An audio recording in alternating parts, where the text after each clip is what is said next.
para ma-maximize ninyo yung bagong brake pads nyo, kung meron ng mga abnormality dun sa disc like mga scratches dyan or meron ng mga sideburr dito, that is an indication na kailangan na natin siyang ipa-reface.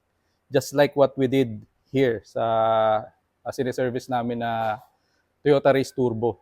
Kasi yung brake pads niya, as you can see, sobrang nipis na. Okay, sobrang nipis na niyan. And yung mga ganitong klase ng brake pads, pagka ganyan nakanipis yan, is nagkakaroon na yan ng pag-init dito sa rotor disc, which is nagkokos ng heat, excessive heat dun sa rotor disc na nagkokos ng warping.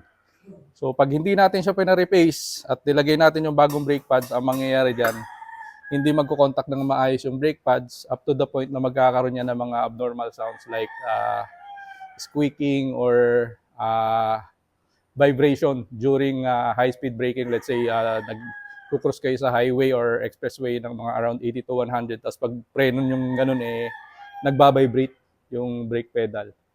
So yun yung mga indication na meron tayong nagiging problema sa braking system. Although bagong palit yung brake pads, but still, hindi natin na-rectify yung root cause na nagiging problema.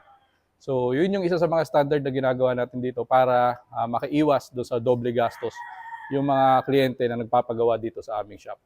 So kung ayaw nyo ulit mapagastos ng doble-doble, Road Trend Philippines, Cabuyao, Laguna.